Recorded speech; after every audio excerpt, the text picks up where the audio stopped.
Bien, nous sommes déjà dans le deuxième dimanche de Carême. Je ne sais pas pour vous, mais j'ai l'impression que le temps passe vite. On a, depuis mercredi décembre, on a commencé ce cheminement. Et dans sa sagesse, l'Église, tous les deuxièmes dimanches de Carême, nous donne l'évangile de la transfiguration. Pourquoi? Pourquoi? On est dans un chemin de conversion, Carême, pénitence dans le désert, transfiguration. Il y a un sens très profond en fait. D'ailleurs, parce que le Seigneur nous invite aujourd'hui à nous arrêter un peu, à faire une halte et pouvoir regarder un peu le chemin déjà parcouru. Comme si aujourd'hui le Seigneur te disait, arrête et regarde ce chemin. Parce que il y a des moments, ou il y a plutôt un moment où le chemin devient difficile. Le chemin de Carême, mais rappelons-nous que le Carême est l'image de toute notre vie, parce que nous allons vers la Pâque éternelle, donc tout le Carême est l'image de notre vie. Il y a un moment où le chemin devient difficile. Et c'est justement là où la première lecture nous éclaire. C'est pour ça que c'est bien toujours de connaître le contexte d'une lecture, parce que là, ici, on ne le voit pas. Et on peut se dire, magnifique, Abraham et sa foi, waouh, l'alliance. Oui, mais si on va un peu en arrière, on se rend compte qu'à ce moment-là, Abraham est en crise.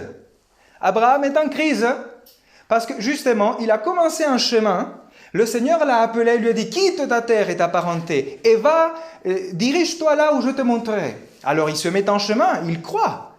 Sauf qu'il y a un moment où le Seigneur commence à être silencieux, et Abraham commence à avoir peur, parce qu'il commence à dire, mais qu'est-ce que je fais moi? Je continue à marcher, et le Seigneur n'apparaît plus, il continue à marcher, je ne sais pas combien d'années, il y a un moment où Abraham commence à dire, oh, c'est bon là, il est où le Seigneur? Et juste à ce moment-là arrive la première lecture, on comprend mieux. On peut parler, oui, c'est vrai, Abraham est le père de la foi, mais là il est en crise. Ça pourrait nous consoler déjà. Et il y a un parallèle extraordinaire avec l'évangile d'aujourd'hui, parce que c'est la même situation des disciples, on ne le voit pas non plus, parce qu'il faut aller un peu en arrière, parce que l'évangile de la transfiguration, selon saint Luc, commence avec une précision historique. 8 jours après environ. Après quoi? Et si nous allons 8 jours avant, nous voyons que c'est le moment où Pierre va professer sa foi, il dira, tu es le Christ, l'Esprit Saint, il est plein d'Esprit Saint, et tout ce que vous voulez. Oui, mais après, le Seigneur va leur dire, mais les gars, vous savez une chose, où est-ce que je vais? Je vais à la croix. Moi, je vais mourir. C'est l'échec. Évidemment, les disciples sont scandalisés. Ils ne peuvent pas comprendre le scandale de la croix. C'est pour ça que Pierre lui dira jamais de la vie. Et il se fait rappeler Satan. Imaginez l'angoisse de ces disciples qui peut-être commencent à se dire, mais qui sommes-nous en train de suivre? Mais où nous allons? À ce moment-là arrive la transfiguration. Et nous comprenons que peut-être c'est notre situation à nous aujourd'hui.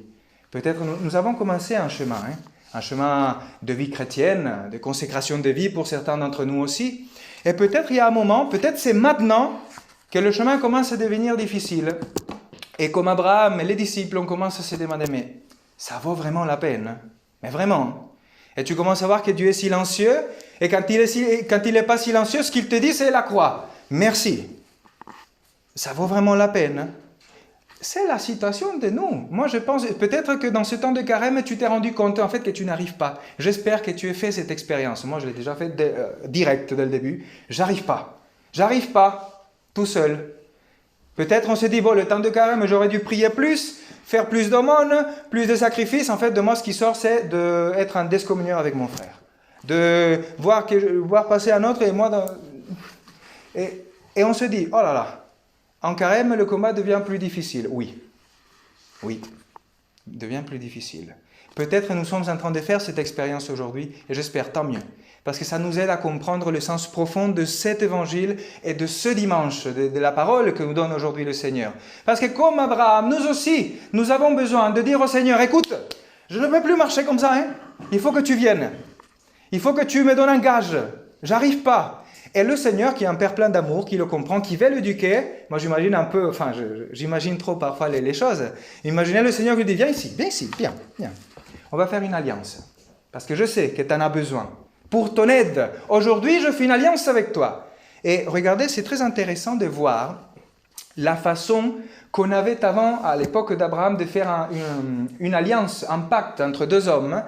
Et en fait, il fallait prendre certains animaux, les sacrifier, les couper en deux, et avec les deux moitiés, on faisait un couloir. Okay?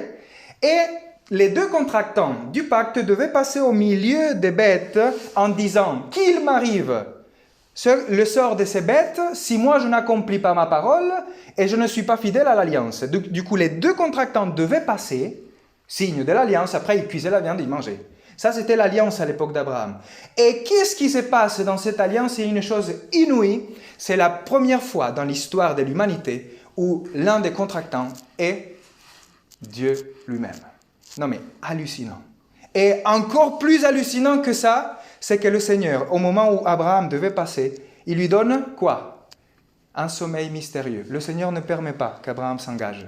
Et pendant qu'Abraham dort, le Seigneur passe tout seul et brûle, dit la parole, brûle le sacrifice d'un feu qui consume tout. Et ça, mes frères, c'est une chose incroyable, parce que le Seigneur sait qu'Abraham n'est pas capable de s'engager tout seul. Alors le Seigneur lui donne un sommeil mystérieux, il dit « C'est moi qui s'engage, c'est moi qui fais l'alliance avec toi aujourd'hui, c'est moi. » Parce que je sais que tu ne peux pas tout seul. Et regardez qu'il y a un parallèle énorme, parce que c'est ce qui se passe aujourd'hui à la transfiguration. Parce qu'aujourd'hui, le Seigneur nous dit la même phrase qu'a dit Abraham quand il fait cette alliance. Il lui dit, regarde le ciel. Toi qui es peut-être en crise aujourd'hui, toi qui es fatigué, qui en a marre, qui est préoccupé, qui a je ne sais pas combien de problèmes, regarde le ciel. Compte les étoiles si tu le peux. Quelque part, le Seigneur est en train de dire à Abraham, moi je ne suis pas un homme pour dire une chose et après me repentir, comme dit le livre des Nombres. Avec le récit de Balaam. Non, regarde le ciel aujourd'hui. Le Seigneur nous appelle à lever la tête. Arrête de te regarder toi-même. Regarde que moi j'accomplis mes promesses. N'aie pas peur. Et c'est ce qui se passe aujourd'hui à la transfiguration. Le Seigneur sait que les disciples sont scandalisés. Parce que beaucoup de fois, comme dit Saint Paul, nous sommes ennemis de la croix du Christ. Parce que quand la souffrance nous est annoncée, on a la trouille. On ne veut pas souffrir. Et quand le Seigneur nous annonce la croix, on dit non, je n'ai pas envie. Et le Seigneur, pour nous aider, nous prend à nous ses intimes, comme Pierre, Jacques et Jean. Jésus-Christ avait des amis intimes. Et ouais, je ne veux pas enquêter ça, c'est comme ça. J'aurais bien aimé que ce soit l'apôtre André, mais non, c'est pas lui, tant pis. Mais bon, il a des intimes. Et le Seigneur les prend, et on pourrait quand même substituer ces prénoms par les nôtres. Aujourd'hui, le Seigneur prend Sidney, prend Clément, prend François, je vais prendre une fille, Marie-France. Et il nous fait monter à la montagne, sur cette montagne pour nous dire, viens ici, je sais que tu as peur, viens ici, regarde le ciel et regarde-moi, regarde le ciel, lève la tête et regarde le visage transfiguré du Seigneur Jésus-Christ. Je pense que c'est très important parce que souvent nous ne comprenons quel est le rapport de la transfiguration avec notre vie? Parce que de tous les mystères de la vie de Jésus, la transfiguration est celui qui est un peu plus incompréhensible. Quel est le rapport avec ma vie? Mais c'est très simple en même temps, mes frères. C'est que dans notre vie, le Seigneur sait que nous avons besoin des moments où nous le voyons avec force. Parce que ce qui se passe à la transfiguration, c'est que les disciples, par première fois, voient le Seigneur dans sa divinité. Alors là, il n'y a plus de doute. Vraiment, ils avaient vu des miracles, la prédication du Seigneur, mais là, ils ont vu la puissance divine du Seigneur. C'est-à-dire que dans ta vie, tôt ou tard, peut-être tu as déjà des mémoriaux où le Seigneur a agi avec force. Peut-être tu ne les as pas encore, ne t'inquiète pas, demande au Seigneur. Parce que nous avons tous besoin, à un moment de notre vie, nous avons besoin de monter sur le mont Tabor. Image aussi de la proximité avec Dieu, la prière, l'intimité avec Dieu. Et nous avons besoin de le voir transfiguré. Parce que sinon, nous ne pouvons pas. Les disciples devaient le voir pour continuer. C'est-à-dire que dans notre vie, on a souvent besoin des événements où là, on peut se dire, non mais les gars, je suis en crise, ok, mais tel jour à telle heure, le Seigneur est apparu dans ma vie. J'espère que nous puissions raconter avec beaucoup de joie ces moments où nous avons vu le Seigneur agir à main forte, parce que nous en aurons besoin. Parce que les disciples, ils ne comprennent pas combien de fois, quand dans la vie spirituelle tout va bien, n'est-ce pas? Ça nous arrive, la prière, super. Et on dit au Seigneur, il est bien d'être ici. Et le Seigneur qui est magnifique, nous dit, oui, mais maintenant tu descends. Descends. Parce que ce n'est pas fini. Parce que la vie chrétienne n'est pas seulement Vous comprenez ce que je veux dire? Il n'y a pas de résurrection sans la croix. Et le Seigneur, pour éduquer ses disciples, leur dit, écoutez, je vous donne ces signes tangibles, visibles de ma gloire, cette théophanie, pour qu'après tu aies la force de descendre de la montagne, parce que nous allons à Jérusalem, parce que nous allons à la croix. C'est-à-dire que la foi d'Abraham, après l'alliance, elle sera encore éprouvée à travers le sacrifice d'Isaac. La foi des disciples, après la transfiguration, sera encore éprouvée. Ça n'a pas empêché à Pierre de se barrer devant la croix et de dire non, non, non, non, non, non, non, non. Et cet homme-là, je ne le connais pas. Vraiment, et il disait vrai, il ne le connaissait pas. À ce moment-là, Pierre ne connaissait pas le Seigneur. Donc, qu'est-ce que cela veut nous dire? Que ce n'est pas tout. C'est-à-dire que, chers frères et sœurs, le chemin continue. C'est-à-dire que maintenant, j'espère que nous soyons aujourd'hui dans cette célébration comme dans le mont Tabor, et dire, waouh, il est bon d'être ici. Maintenant, on descend à la vie concrète, à la mission, aux difficultés. Parce que nous ne sommes pas seuls. C'est pour cela que Saint Paul, d'un cri magnifique, je vous le dis personnellement, Saint Paul, cette semaine, m'a éclairé, m'a donné une consolation, parce qu'il a dit une phrase qui m'a vraiment dit, mais il n'y a plus rien à dire. À la fin de la deuxième lecture, elle dit, mes frères bien-aimés, je vous en supplie, tenez bon dans le Seigneur. Mais quelle parole de consolation, parce que vous savez quoi, mes frères, parfois, on a tellement de problèmes qu'il n'y a rien à te dire. Juste, tiens bon. Moi, en tant que prêtre, je commence à les voir. Nous, les prêtres, on a toujours la prétention à devoir dire toujours quelque chose. Parfois, la personne est tellement mal barrée. Mais vraiment, je dis, mais je n'ai rien à lui dire.